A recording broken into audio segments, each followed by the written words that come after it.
What's up, everyone? It's your host Ghost coming to you with another wonderful video. Um, I'm doing a recording, a live stream. Got home a little early, so I'm gonna take that time and just do a recorded video, and then I can skip in a little bit. I do plan to do some live stream video gaming, so be on the lookout for that. Generally will be around noon. I do that. Um,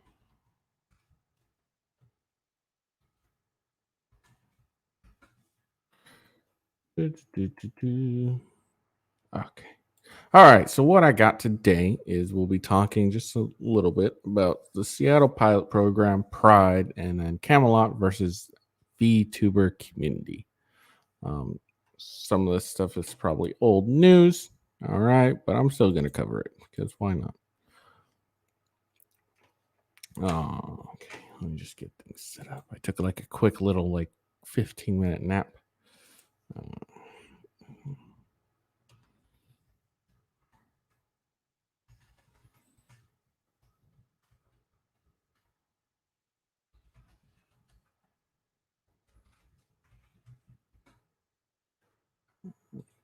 So, specifically with the Pride thing is we're going to talk about the whole "We're coming for your kids" chant heard in New York City. We'll look at the NBC post on that.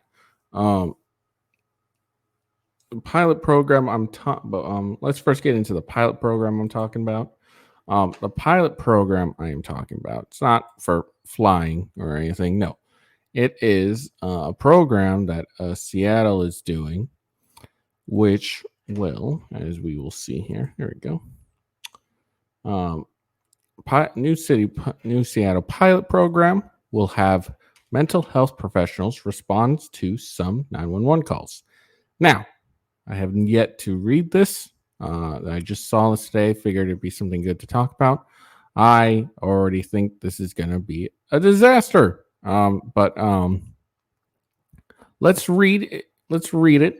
Let's see what has to go into this.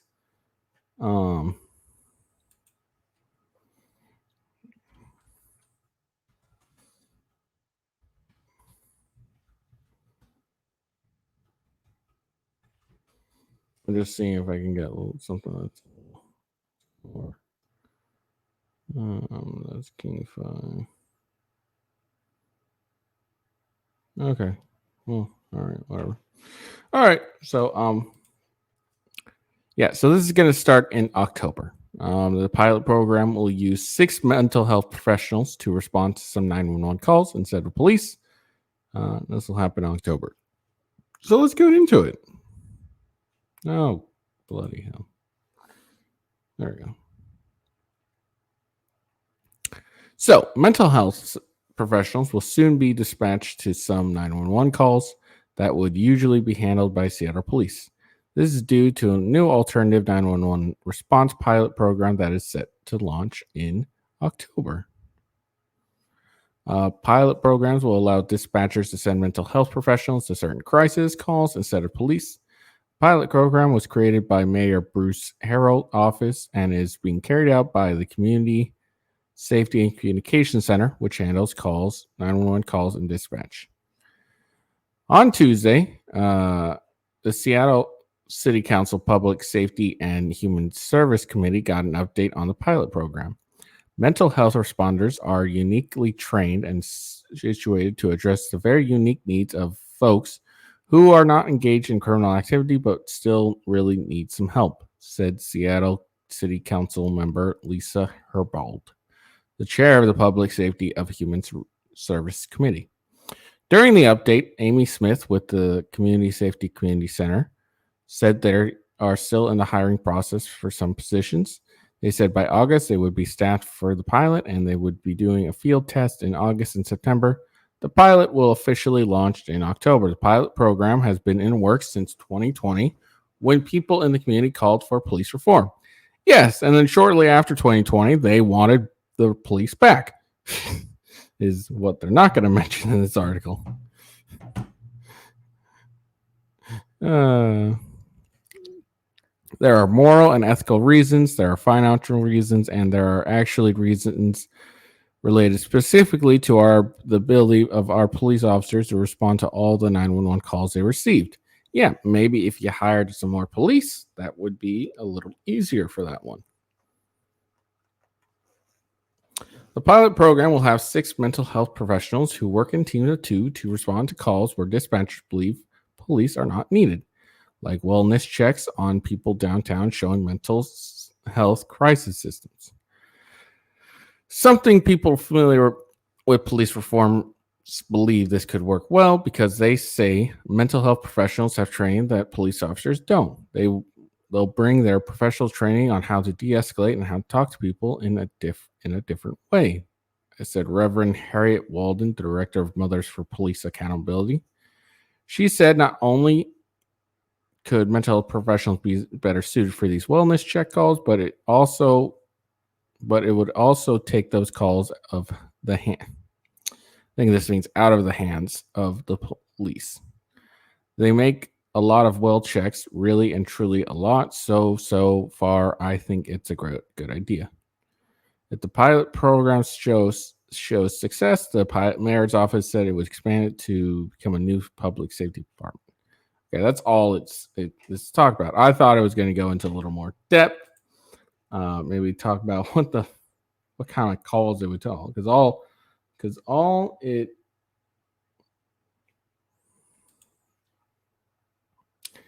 it talked about was a wellness check.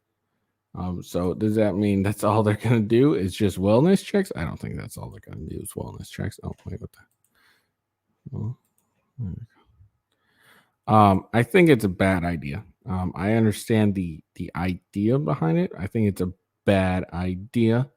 If you've ever been in Seattle, these people, a lot of these, people that are going to interact with that have mental issues can be very, very violent. I have a feeling that all it's going to end up being is you're going to send people that are maybe trained uh, to talk to people with mental health crisis, but I'm willing to bet most of the people are dealing with them more in like a controlled setting, like a office or something like that.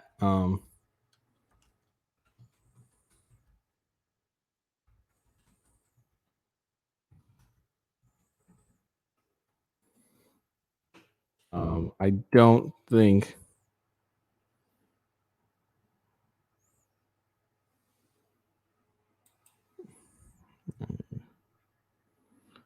Sorry, I'm looking at something entirely different. But yeah, I don't think this is going to work out as well as I think, but I could be wrong. It- I think what's going to end up happening is these people are going to end up having to call the police anyways for help. Um, there's a lot of drug use people on the streets of Seattle. There's a lot of mental people on the streets of Seattle. Um, so I don't think three groups of uh, 2 partner teams are going to do very much. I guess I would need to see more of what outline they're actually going to be. Because all it really said was wellness checks. Okay, so is that all they're going to do? Or is there like, I mean, obviously not, because it says, teams to respond to calls where dispatchers believe police are not needed, like wellness checks on people downtown showing mental health crisis. Well, what if those mental health crisis people end up becoming very violent? How are these mental health professionals gonna handle that? Probably not very well, in my opinion. So I'll probably I'll definitely look into this more come Octoberish, when it actually pops up more. Um, But yeah, when this thing actually happens, I will definitely check it out, and I'll give you guys an update. Um,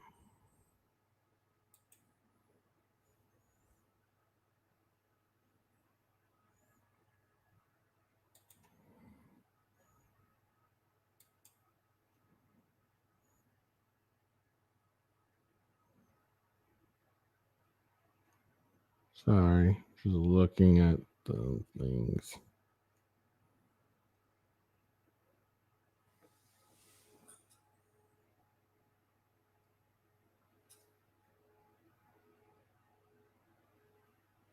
Okay. But yeah, sorry, I got distracted looking at something else.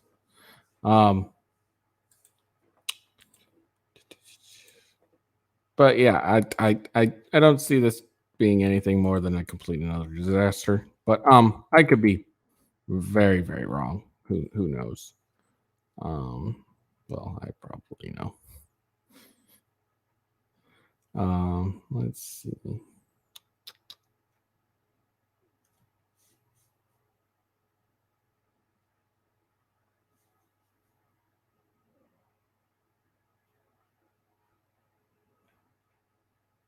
Sorry, just going into just looking for something.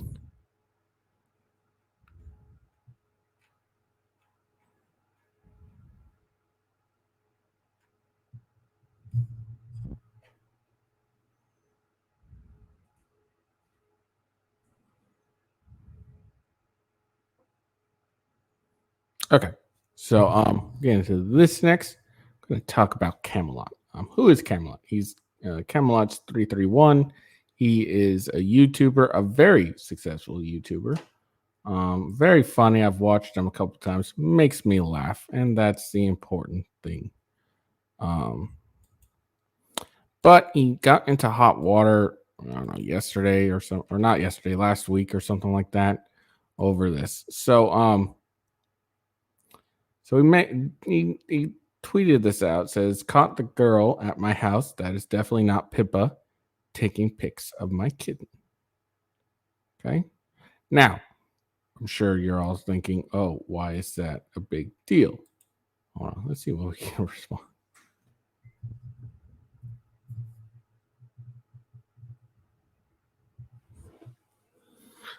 So for those who don't know, Pippa is a very prevalent VTuber. Now what's a VTuber? Basically, it's a virtual YouTuber. I don't know. They basically like have programs that motion capture their faces and hold on, motion capture their face and project it onto like an animated character. Lofty Pixels, I think, is another VTuber. Generally, it's an animated character of some sort. Generally, I think animated chick. Um, And yeah, so it's kind of like what I do, but except if I was doing it, then it'd be an animated version of me, basically. But generally, the VTubers are like animated, like animated characters. Let's see, maybe I can. I don't really pay that much attention to this shit. Here, there we go. I will share this so you guys can get an idea from Wikipedia. So I mean, as reliable as you can get. But yeah, so it's this. So they set things up so they use a real time capture software technology and basically have their faces shown and everything like that. So Pippa is a very popular one. And Camelot did an interview with her or something like that. But anyway, so back to the picture we were talking about. So the whole VTuber community, like the fans, just like went totally nuts after Camelot and threatened him with death, and they went fucking crazy as hell over it. Because these people are deranged. They have a lot of them are individuals that have some. How do I explain it? They have some.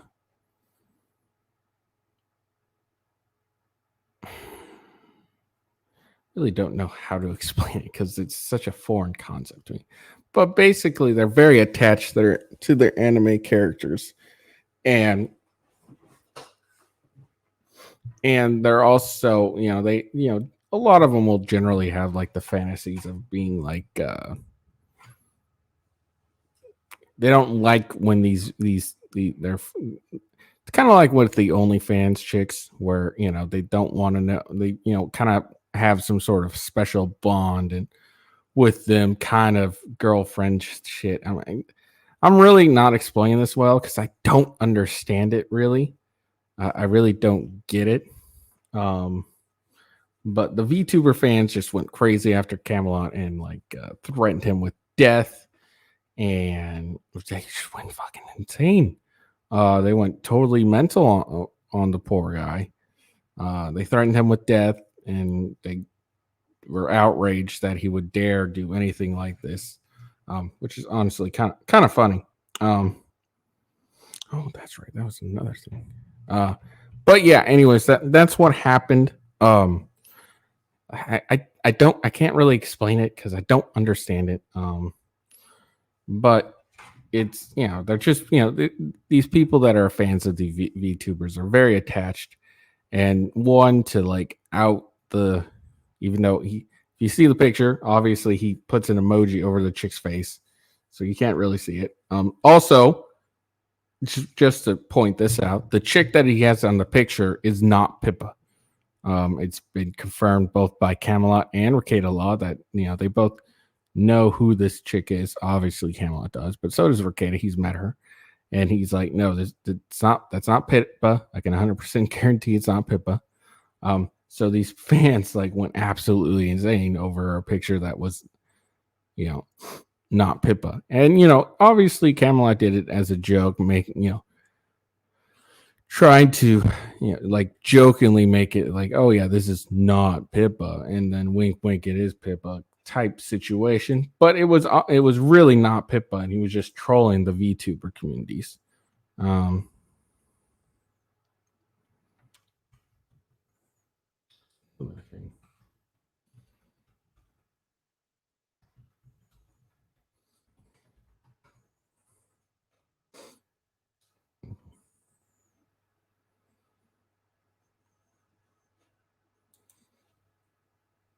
Okay, sorry, got another thing up.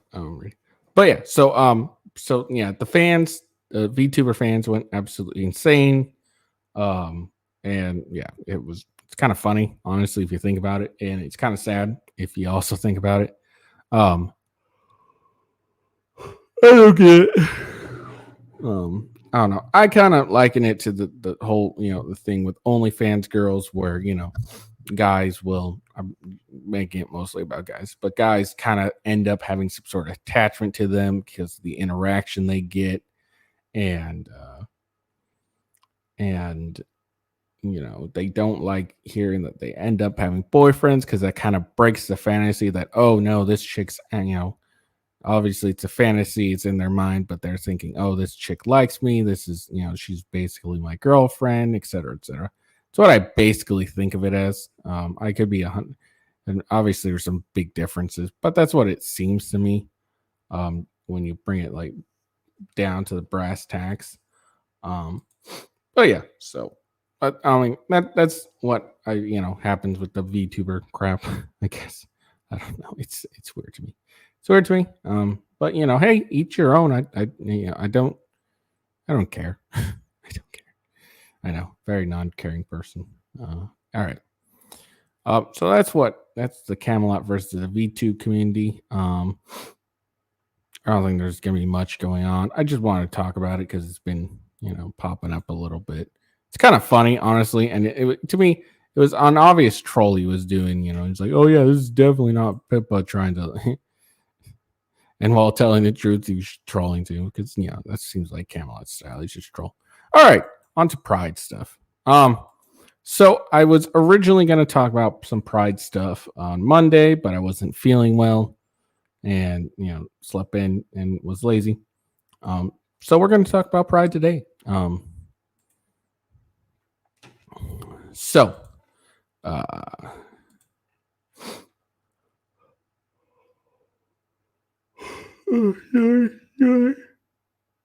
okay. All right. So there's this chant that happened during the New York City Drag March. that elicited some outrage.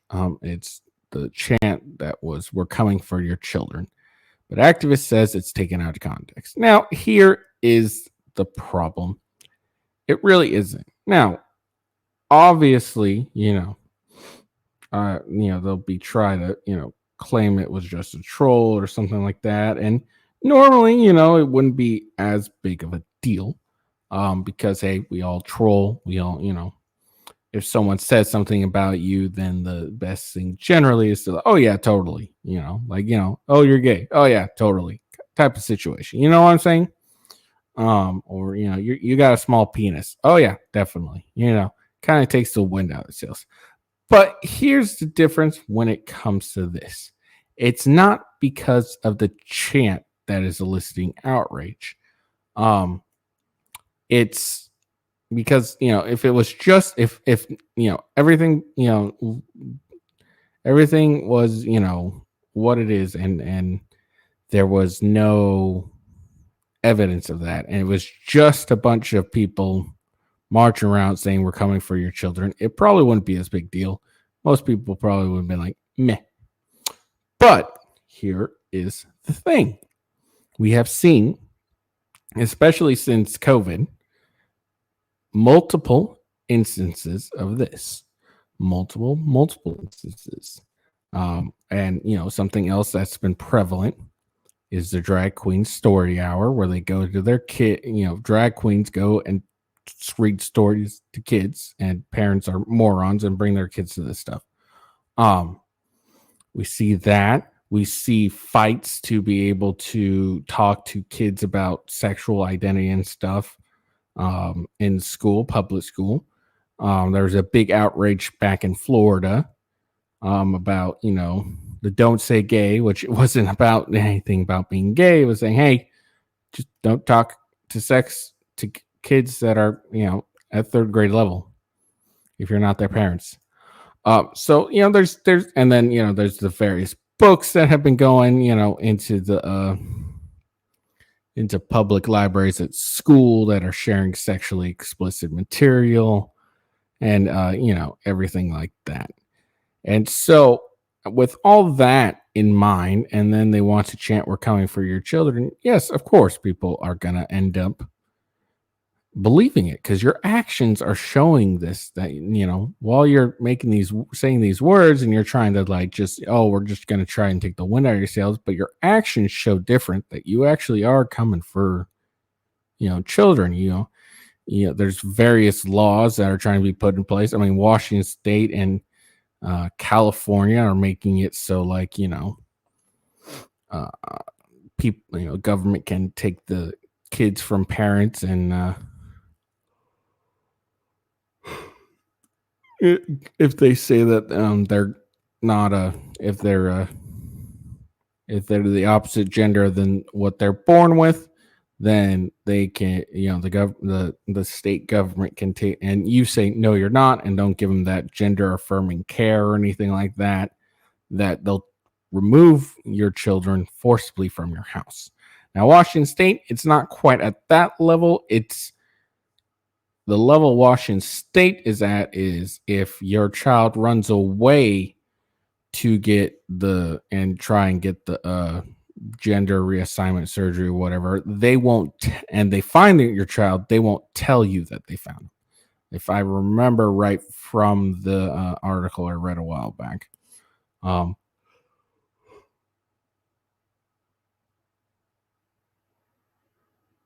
But I think California is, I think they've gone or are going, or either have gone or are trying to put into laws where they'll just take kids out of the parents' home if they don't do gender affirming care, I think, like that. So, okay. So back to this article from NBC. Organizers says the NYC drag march is meant to be lighthearted and to poke fun at anti-LGBTQ sentiment. Now, here is the thing: is it's again, it's not lighthearted because again, the actions. It's not just like, oh, we're like, the outrage isn't about the words. per se. It's more about the actions that these words are, being the actions that have been taken before and what these words represent. I think if that makes any sense. Like I said, all the examples I've said about this, and then they come out and say that that's why there's a outrage. If, let's say, if they had come out and done this chant and none of this other stuff ever happened, again, probably most people wouldn't really care. Like they wouldn't really care. They'll be like, "Oh, you're just trolling." I think, but with all the other things that have been happening, I think it's just ended up just affirming what people are already thinking. And I don't think that a lot of LGBTQ people actually agree with this. I think it's just it's the loud, the old saying, the squeaky wheel gets greased. The louder person in the room is the one that ends up being associated, like ends up being like the spokesperson for an association. I think a lot of LGBTQ people are just like, look, I just want to live my life. I really don't care about you or your children. I just want to live my life. And I think that's I think that's the majority. I don't have any stats or evidence on that, but I think that's the majority of that community. Is hey, I don't want to do anything with your kids. I don't want to whatever. If they end up coming over and deciding to be one of us, then I'll welcome them with open arms, but I'm not going out to actively recruit. I really don't care. I just want to live my life. And I think the vast majority of the members of the alphabet community or the letter community as Dave Chappelle calls it. I can't remember whether he calls it alphabet people or the letter people.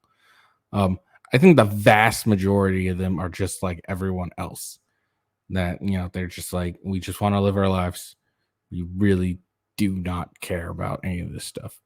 And I think that's the right idea. I think the vast majority just want to live their life and they don't really give two shits about us. And in that sense, where they're not trying to recruit, basically, just like we should have that same. It's like, look, I really don't care. Live your life. That's the right response. Live your life. I don't care as long as you're not trying to, force your beliefs onto me or my children and shit like that. Anyways, let's try and get into this article. I probably won't read this much. Over the weekend, a short video circulated widely on social media of an unidentified person on a New York City march. Also, I did a video last week about how New York City, or New York at least, the Starbucks seem to be not a huge fan of the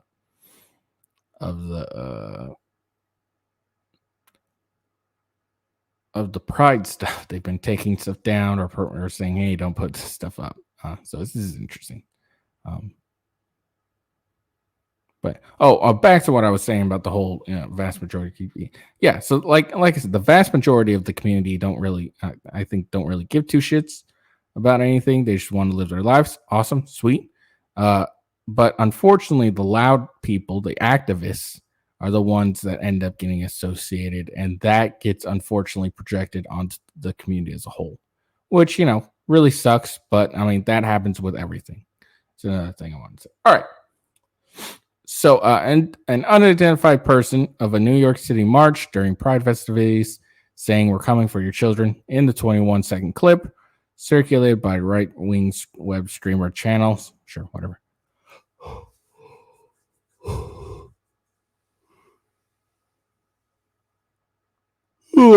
Are clearly heard chanting, "We're here, we're queer, we're not going shopping," but one voice that is louder than the crowd. It's not clear whose or whether the speaker was a member of the LGBTQ community, is heard saying at least twice, "We're here, we're queer, we're coming for your children."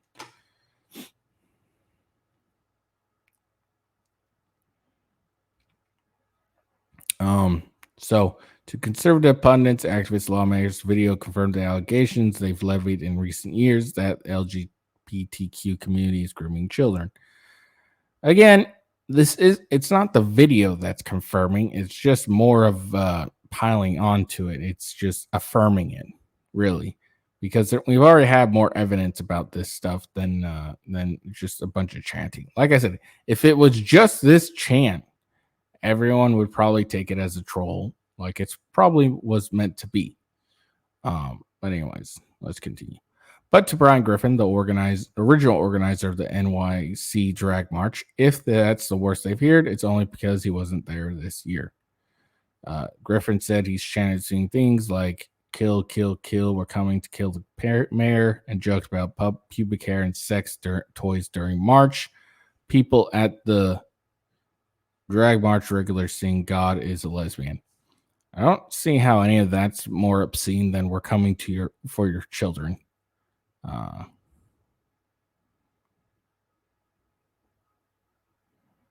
Yeah, I don't see how any of that's more obscene than "we're coming for your children."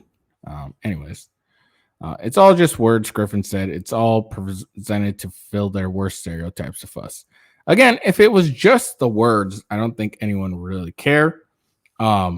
It's the actions prior to this that the words just affirm, basically.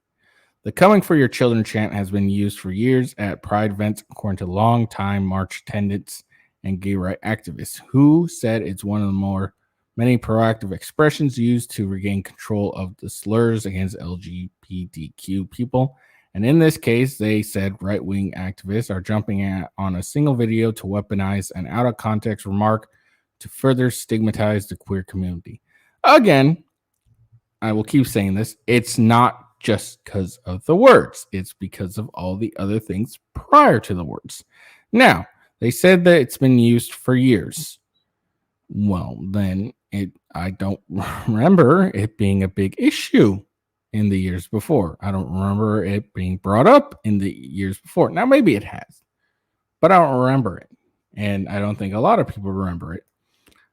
Again, it's not the words that are the problem. It's the affirming this held belief that has been going on for a bit because of what has happened recently. Okay, the "coming for your years." Okay, conservative politician pundits are increasingly referred to activists for LGBTQ rights as groomers, associating people who oppose the laws that restrict drag performance or classroom discussions of gender identity with pedophiles. Well, I have no problem with people doing drag performances. I don't think it's something children should see. And I don't think it should be in the classroom at all. That's what I think. The charge is an echo of decades-old trope anti-gay activists have used to paint the community as a threat to the country's youth, an allegation that some activists say endanger LGBTQ people. And the intense reaction to the video has scared some attendees who insist the quib has been taken out of context. Again, it's not about the words, it's about the actions prior. I'm going to keep saying that because it's very important. All right, I don't really want to read all this. Whatever. So that's the basic gist of it. Again, it's less about the words and what has happened in the past. With all the things that we see it's so prevalent in the classrooms where it doesn't need to be. We've seen it in with Drag Queen Story Hour. So the reason people, are taking this probably more seriously than normal is because they've seen some real evidence of this, and that's why they have a huge issue. Again, if none of that had happened and it was just the words, they probably wouldn't get as much media spin. As they said, they've been doing it for years, and honestly, it hasn't really been brought up very much, honestly. I don't remember during this arguments any right-wing activists or conservative activists or whatever speaker, whatever, saying, "Oh yeah, at the Pride marches, they've said all the time, we're coming for your children to shove." I don't remember hearing that. I may have missed it, but yeah, I mean, again, it's just the actions prior to all this. It's why they're having an issue. But yeah, That's on the Pride March. There's a big scandal going on. Well, not scandal, but there was a big problem going on with Seattle again. They have like this every Pride March, a naked bicycle, whatever, and this time they had a children involved. And there's one guy on Twitter saying was like, "Well, I don't see the big deal of children seeing naked people. They probably see their parents naked all the time, whatever, blah blah blah." It's a big difference between a stranger and their parents. It's a big difference. All right, just ridiculous. All right. So I got one more thing. I think I saw this just before I was heading home. I thought it was interesting. This is just a recent Denmark study. And I think it's something we all kind of knew. I mean, Steven Crowder's talked about this like several times on his show. So this is something you kind of already knew if you actually paid attention, but it's nice even CNN's talking about it. But we'll see how they spin this. Transgender people face significant higher suicide risk, Danish study finds. And this is CNN, so obviously gonna probably be shit. Take. All right, people who identify as transgender has significantly higher rates of suicide and suicide attempts compared to the rest of the populations, according to a population level study out of Denmark. The study of more than 6.6 million people found that those who identified as trans have had 7.7 times the rate of suicide attempts and 3.5 times the rate of suicide deaths than the broader Danish populations.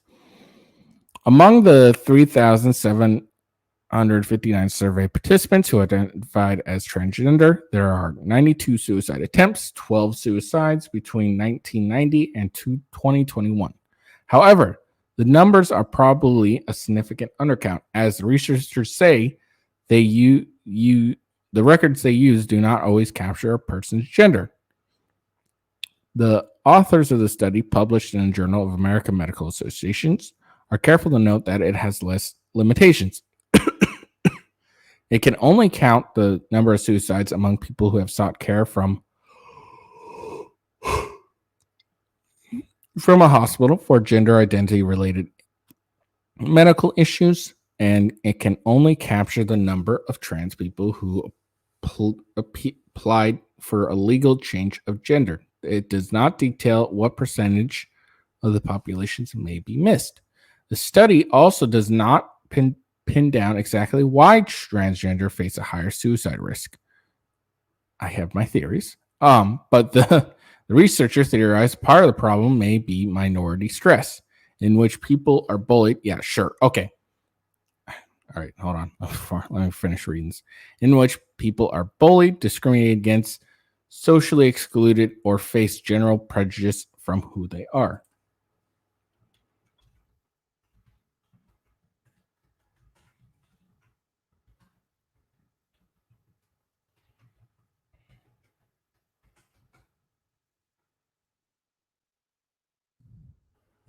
Hold on. Just bring something.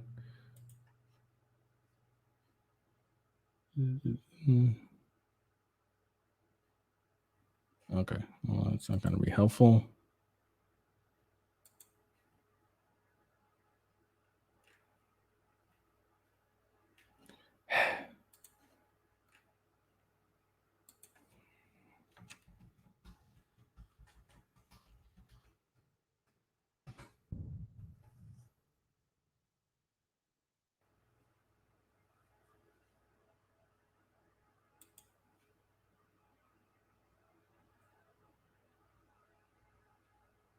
Hold on. I'm trying to look something up here.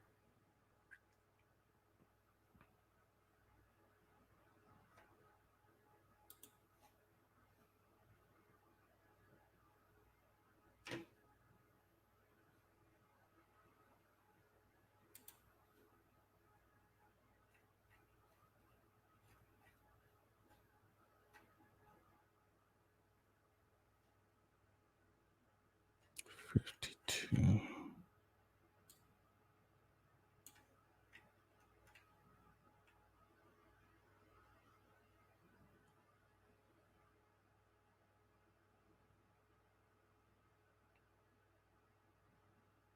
Would just like a number.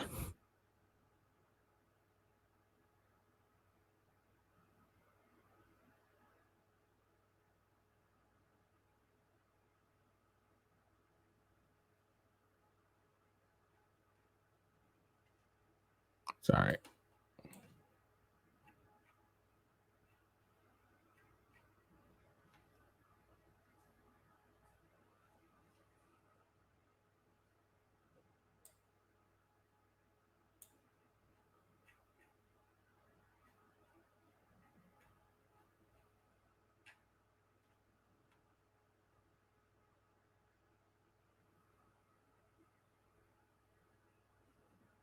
Okay.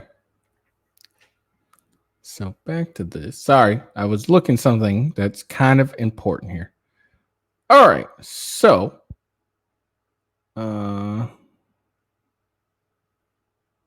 I don't even know how to do this math. That's more now.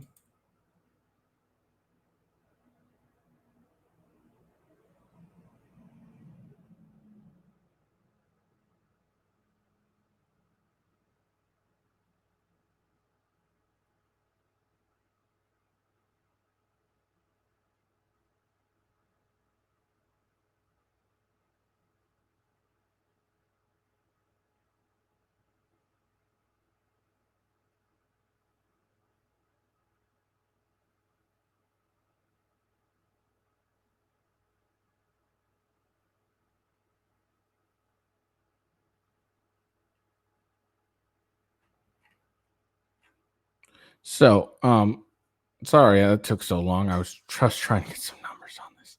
It's very hard. So, um, according to us, let's see, social works dot Montana edu on suicide of slaves, their suicide rate was 0.272 per 100,000, while whites had a rate of 2.37 and freed slaves had a rate of 1.15. So this was per 100,000. I don't know how that calculates in, with this 6.6 million. Let's see. So they surveyed 3,759. This was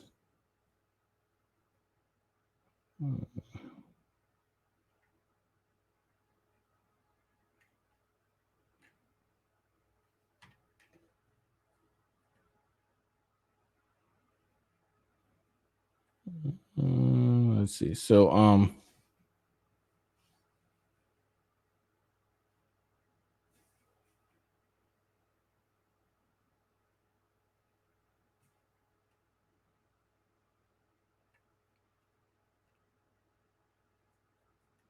but I mean basically what I'm seeing here is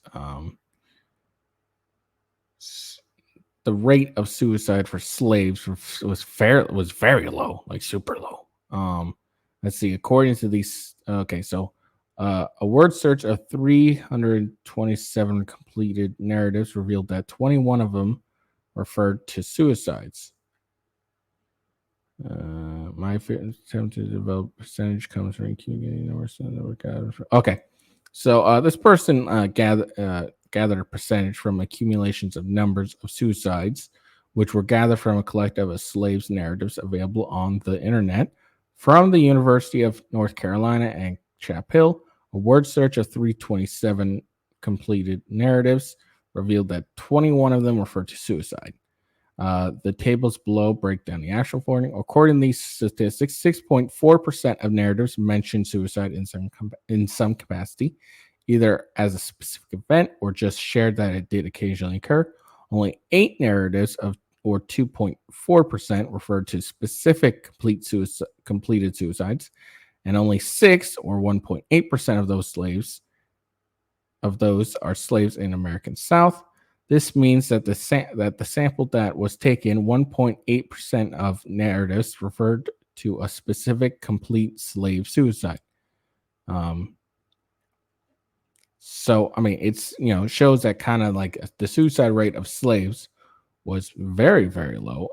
And especially compared to suicide rates of transgenders. Because they surveyed 3,759 people, and from 1980 to 2021, that's 41 years. So of those, there was 92 attempts and 12 suicides.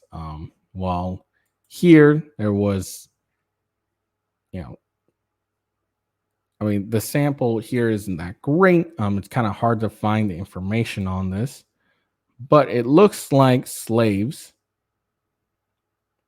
had a very, very low suicide rate. And you would think that they're probably treated far more poorly than transgender people ever were.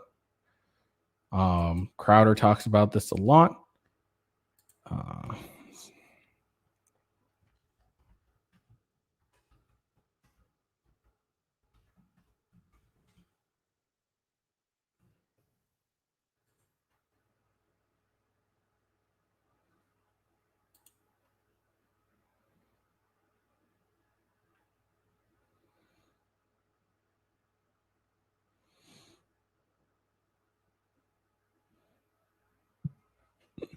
try and find other rates.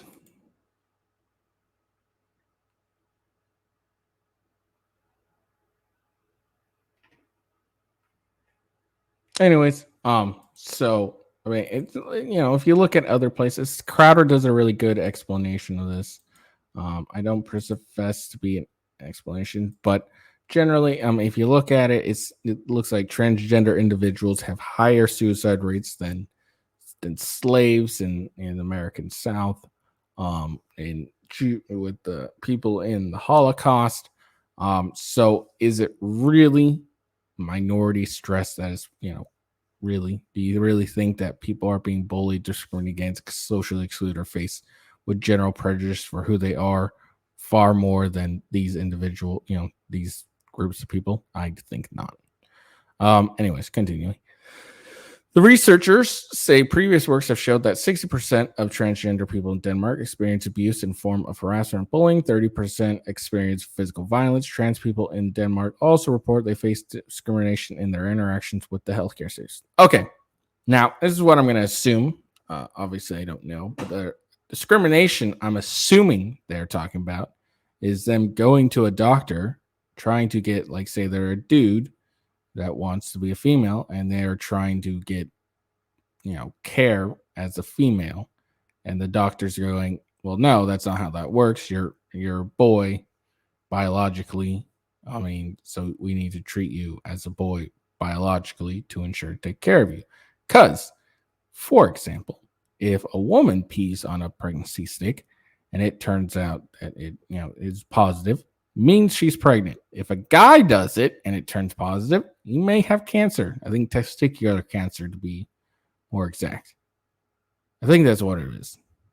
So it's a vast difference. But I'm assuming that when they say they face discrimination in their interactions with the healthcare system, it's probably in that aspect where they're like, oh, they want to treat me by my biological sex and not the gender I identify with. Continuing.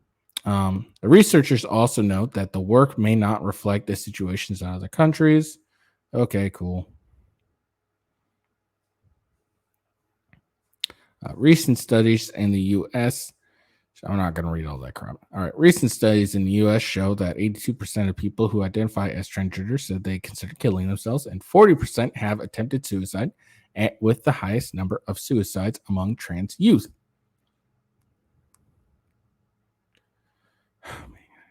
Recent studies in you. Oh no, sorry. All right, this the Trevor Project 2023 U.S. National Survey on the mental health of young people of LGBTQ found that over half of transgender or non-binary youth had seriously considered attempted suicide in previous years. About 20% had attempted in the previous year. About 3 in 5 transgender or non-binary youth who wanted access to care were unable to get it. I wonder why, because it's a permanent decision that they can't really make. Walden note that family rejections is tremendous stressor and that significantly increase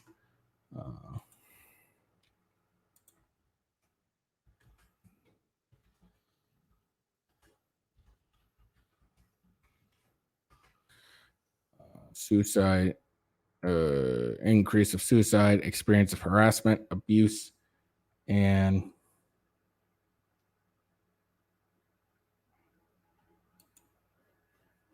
sorry, I'm looking something else up.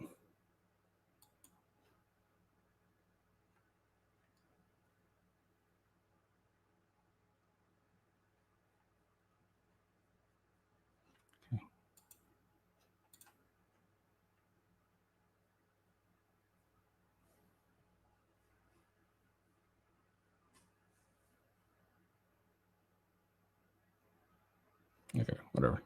Okay, sorry, getting distracted. Okay, Elisa, she said, calling Quinn, president of cuties, and including health. Oh God, state passing laws to restrict access to gender affirming care is having a negative impact on our trans population, he said. Now, here's the thing about that. It is widely shown. I don't know if this is going to show it. Oh, sorry, that's not what I want. All right, that even when giving gender affirming care like surgeries, whatnot, the rate of suicide maybe gets a little better. It doesn't go down very much. So that is kind of BS, because if it doesn't generally help that much, then it's probably not as a negative impact. However, identifying as transgender and non-binary does not automatically put someone at risk of suicide. Okay. Recent studies also show that immediate access to gender affirming hormone therapy can ease distress, depress, and suicidal thoughts for trans adults. Yeah, it may slightly lower the chances, but it's still fairly close to that 40% of suicide rate.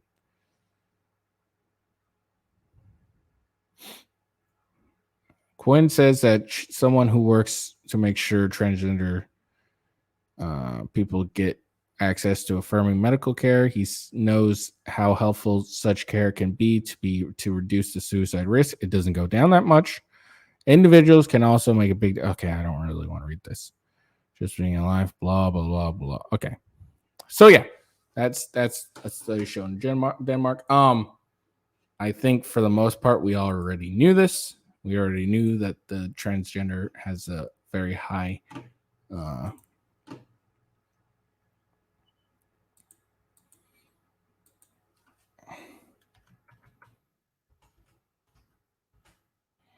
have a high suicide rate. I think we already knew that. It's been talked about a lot.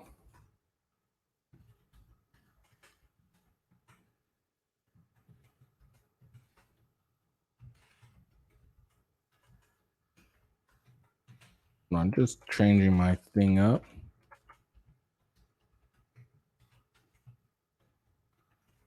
There you go. Oops, sorry. So yeah, so we already knew about this, honestly. So it's not, and it really sucks. I really feel for these people. But it doesn't seem to me that gender affirming care really does that much. It seems like it slightly lowers the suicide rate, but not by much. I think it just lowers it just a little bit, but it's still close to that 40%.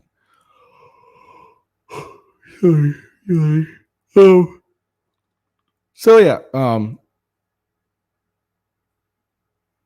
but it doesn't lower it that much, which we probably should be concerned about. So I don't think the method is is always that, oh, we just need to do gender affirming care. I think it's more of treating this like it is, which is a mental illness, and treat it like we would every mental illness. I mean, Ben Shapiro likes to say, like his grandfather, someone has schizophrenia, and he's having an episode, uh, like going to him and affirming what what he sees and stuff doesn't help.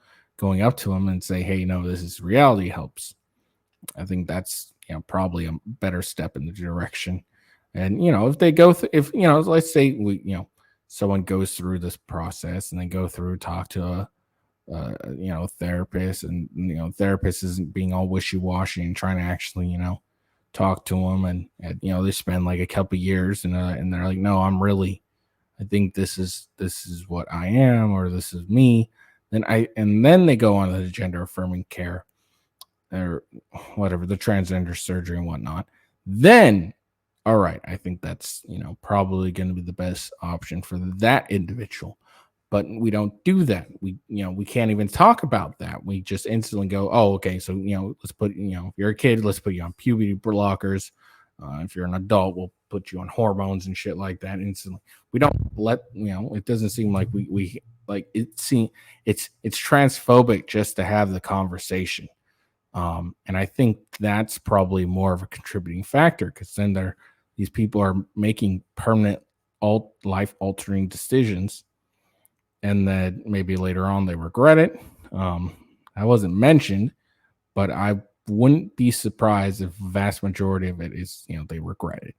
I think we're starting to see that now. There's a lot of people that gone through it, and they're talking about how much they regret doing this. Going through with surgeries or hormone therapy and stuff like that. We're seeing that happen at the moment. It's not really that prevalent, but I would be interested to see, because it said it was a contributing factor was the bullying, blah blah blah blah.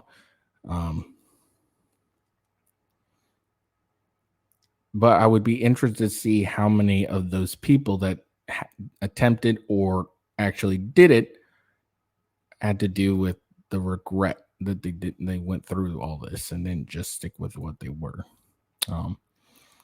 But yeah, I think we need to do less of an immediate surgery or hormone therapy, and do like a year or so of talking and discussing and going through it. That's not really talked about. I don't know if that actually happens. It seems to me it's an immediate, oh no, we got to affirm them. Yes, okay, this is what you are because you say so. And I think that's probably a bigger contributing factor at the moment than anything else. But yeah, anyways, that's the end of what I wanted to talk about today. I hope you all had a good day. I hope you enjoyed my video. I hope that I provided some interesting thoughts and discussions. What the fuck?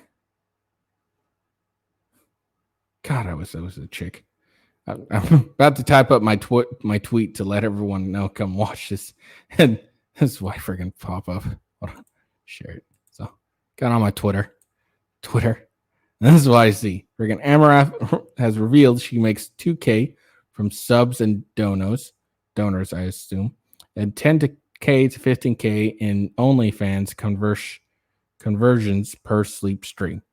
Fuck, I wish I was a chick. God damn. How much life would be easier. That was funny. Sorry. Anyways, I hope you all enjoyed my new video. This is probably what I'm going to try and start doing, is when I get home earlier, I'll probably just record a video, then I can go to bed.